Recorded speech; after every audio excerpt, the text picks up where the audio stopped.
তোমাকে বোধহয় অনেক কষ্ট দিয়ে ফেলি গিন্নি। কি করব বলো, দিন এনে দিন খাওয়া, তাও ঠিকমতো কাজ হলে তো হয়। এমন করে কেন বলতেছো তুমি? আমি কি কখনো তোমাকে কিছু বলেছি? সব কথা কি আর মুখে বলে দেওয়া লাগে গিন্নি? কিছু কথা তো বুঝেও নিতে হয়। তুমি আসলে একটু বেশিই বোঝো, তাই তো তোমাকে এত বেশি ভালোবাসি। আমার দিকে আমার দিকে একটু তাকাও। হুম, এবার বলো তো, কি এমন কথা যেটা বলার জন্য খাট থেকে নেমে এখানে চলে এলে?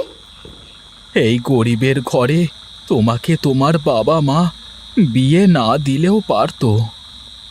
এই যে তোমার বকবকানি শুরু হলো, কখন থামবে তা কে জানে। বুঝেছ গিন্নি, আমার যদি সাধ্য থাকতো তাহলে তোমাদের জন্য আমি রাজপ্রাসাদ বানিয়ে দিতাম, রোজ রোজ রাজঘরানীদের মতো খাবার এনে দিতাম। শোনো, ওসব আমার লাগবে না। তুমি পাশে থাকলে এই কুঁড়ে ঘরে রোদ বৃষ্টি সহ্য করে সারা জীবন তোমার সাথে কাটিয়ে দিতে পারবো। তোমাকে যত দেখি ততই আমি অবাক হই। তোমার মতো একজন মানুষ আমার জীবন সঙ্গী হয়েছে, এতেই আমি ধন্য। থাক, বেশি পাম দিও না, পরে আবার ফুলে যাব কিন্তু। পুরা পুরা গন্ধ মনে হচ্ছে। দেখেছো, তোমার সাথে কথা বলতে গিয়ে ভাত ধরে গেছে কেমন। তোমাকে কতবার বলেছি আমি যখন রান্না করব তখন আমার কাছে আসবা না তুমি। বেশ বেশ, তুমি রান্না করো, আমি বরং ওপরে গিয়েই বসি।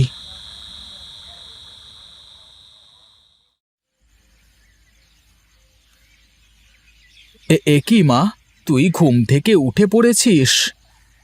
হ্যাঁ বাবা, আমি ঘুম থেকে উঠে তোমাকে দেখতে না পেয়ে বাইরে চলে আসলাম। তা তোর মা কি করে ঘরের মধ্যে? মা তো বিছানা ঠিক করছে বাবা। জানো বাবা, আমি না অনেকগুলো ফুলের গাছ লাগিয়েছি, দেখবা তুমি? এসো, এসো এদিকে এসো। ও মা, এ তো একটা ফুলের বাগান করে ফেলেছিস রে মা। আমার বন্ধুদের বাড়ি থেকে একটা একটা করে ফুল গাছ এনে এখন আমার বাড়িতে ফুলের বাগান হয়ে গেছে বাবা। তা এসব গাছ বড় হতে তো অনেক দিন লাগবে রে মা। এখন তো বর্ষাকাল, যে কোনো সময় বৃষ্টি নামতে পারে, আর বৃষ্টির পানিতে এই ফুল গাছগুলো তাড়াতাড়ি বড় হয়ে যাবে বাবা, আর অনেক ফুল ধরবে। বেশ বেশ, তাহলে তো ভালোই হবে রে মা। আচ্ছা বাবা, আমি ঘরের ভিতরে গেলাম।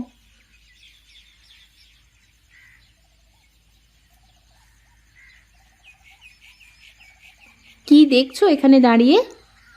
আমার মণিমা ফুলের বাগান করেছে, তাই দেখছিলাম। আমার সাধ্য থাকলে আমি ওর জন্য ভালো ভালো ফুলের গাছ এনে দিতাম। আরে এইসব কথা এখন রাখো তো, চলো ঘরে চলো, আমি তোমাদের খেতে দিই। তুমি কাজে যাবা না? কাজে না গেলে কি চলবে গিন্নি? চলো চলো, দুটো খেতে দাও, বের হয়ে পড়ি। উম, উম, কি গো, তুমি খাবে না? না, তোমরা খেয়ে নাও, আমি কাজ কাম করে পরে খেয়ে নেব। বাবা, আমার পেন্সিল শেষ হয়ে গেছে, তুমি কাজ থেকে ফেরার সময় আমার জন্য একটা পেন্সিল নিয়ে আসবা কিন্তু। আচ্ছা মা, ঠিক আছে, নিয়ে আসবো, তুমি খাও। ওগো, আষাঢ় মাসের আজ 2 দিন, যে কোনো সময় বৃষ্টি শুরু হতে পারে। তুমি মনির জন্য একটা ছোট ছাতা কিনে দিতে পারবা, ওর স্কুলে যাওয়া আসার জন্য? বেশ বেশ, ও নিয়ে আসবো, তুমি চিন্তা করো না। মা, আমি আর খাবো না। খাবি না তো মা, খালি কেন? খালি খালি ভাতগুলো নষ্ট করলি। গিন্নি, তোমাকে না কত করে বলেছি তুমি আমার মায়ের সাথে এমন করে খারাপ ব্যবহার করবে না, ও তো ছোট মানুষ। খাবার নষ্ট করলে তাকে আমার সহ্য হয় না, সে যেই হোক। যাও মা, তুমি বিছানায় গিয়ে পড়তে বসো।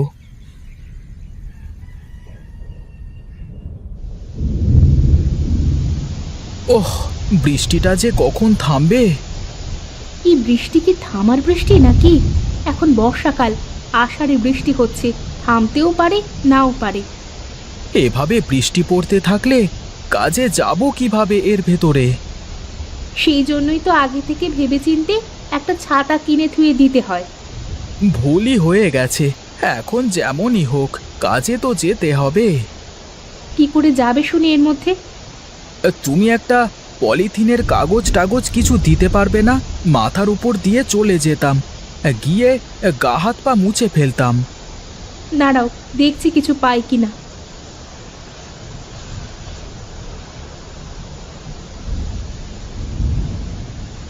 এই নাও, এটা মাথায় দিয়ে যেতে পারো কিনা দেখো। হ্যাঁ হ্যাঁ, এটা হলেই হবে। দাও দাও দেখি।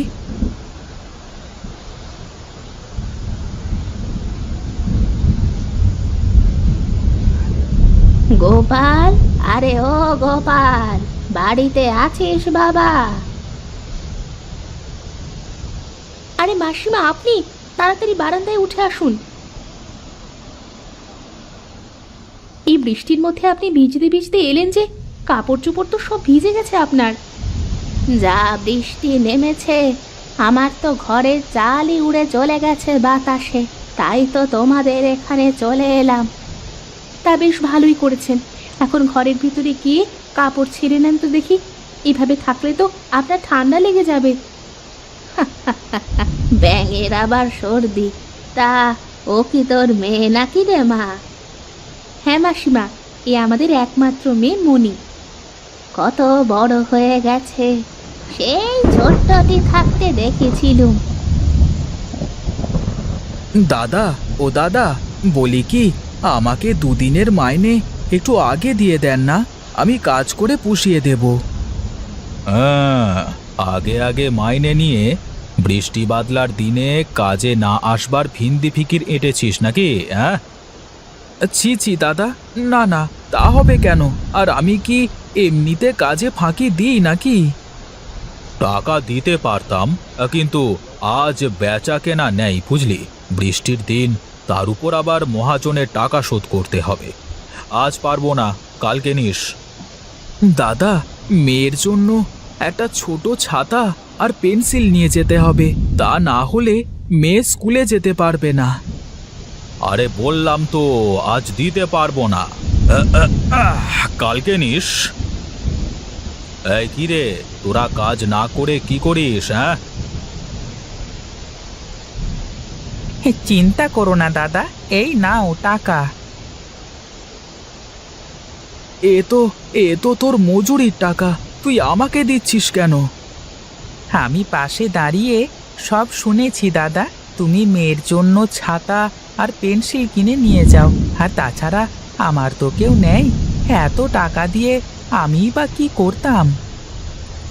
তুই আমার আপন ভাইয়ের মতো উপকার করলি রে, তোকে যে কি বলে ধন্যবাদ জানাবো। হ্যাঁ বারে, ভাইও বলছো আবার ধন্যবাদও দিতে চাচ্ছ। যাও যাও, তাড়াতাড়ি যাও। আর শোনো, নিজের জন্য একটা ছাতা নিয়ে নিও, এভাবে রোজ রোজ ভিজে কাজে আসলে তুমি তো অসুস্থ হয়ে যাবে।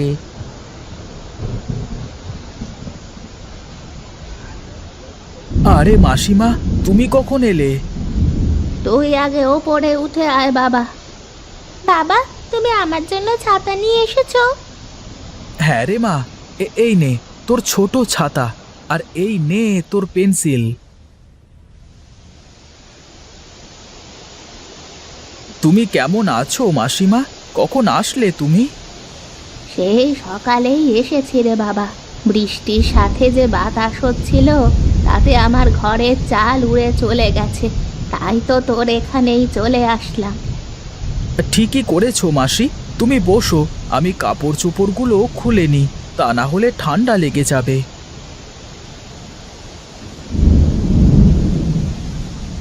দুটো ছাতা, পেন্সিল কিনে আনলে, এত টাকা কোথায় পেলে তুমি শুনি? মহাজনের কাছে চাইলাম, বলল কাল নিতে, কিন্তু ভোলা মেয়ের ছাতা আর পেন্সিল কেনবার কথা শুনে ওর মজুরির টাকাটা আমাকে দিয়ে দিল, বলল আমার এখন দরকার নেই, তুমি নিয়ে যাও। এমনি এমনি তো দেয়নি, তোমাকে তো আবার ফেরত দিতে হবে নাকি? কি দরকার ছিল? শোনো গিন্নি, ও নিয়ে তুমি চিন্তা করো না, কাল মহাজনের থেকে নিয়ে ভোলাকে দিয়ে দেব, আর আমি গায়ে খেটে মহাজনের টাকা শোধ করে দেব। বিপদ যখন আসে তখন যেন বিপদ চারপাশ থেকে আসে। কেন গিন্নি, কি হলো আবার? একেতে এই অভাব, তার উপর বৃষ্টি বাদলা, আবার মাসিমা আসলো, তাকে ভালো মন্দ কিছু খাওয়াতেও পারবো না। চিন্তা করো না গিন্নি, কপালে যা আছে তাই হবে। আর মাসিমা আমরা যা খাই তাই খাবে। এতদিন পর আমাদের বাড়িতে আসলো, তাকে যদি দুটো ভালো মন্দ নাই খাওয়াতে পারি তাহলে কি ভাববে বলো তো? ওসব চিন্তা করে মাথা নষ্ট করো না তো। আর মাসিমা তো আমার পর কেউ না, আমার আপন আর মাসি। নাও, অনেক রাত হলো, এখন ঘুমিয়ে পড়ো।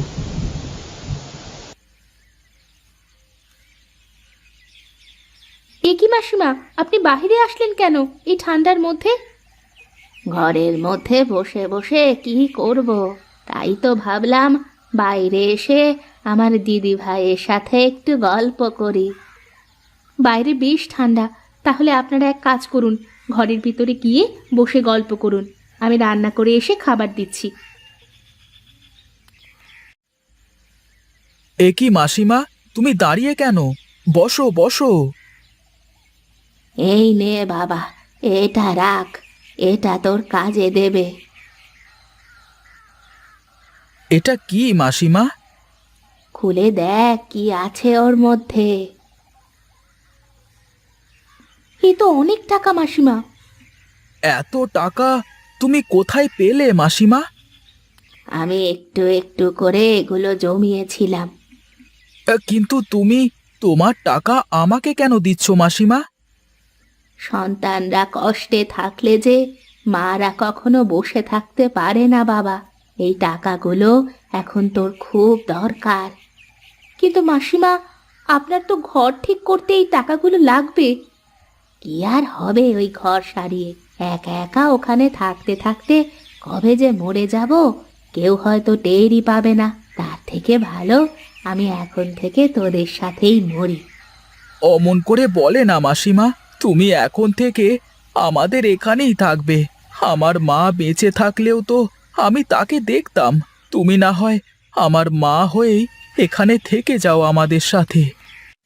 হ্যাঁ মাসিমা, আমার মেয়ে তাহলে দিদিমার আদর পাবে, ওর ভাগ্যে তো আর দাদুর আদর জুটলো না।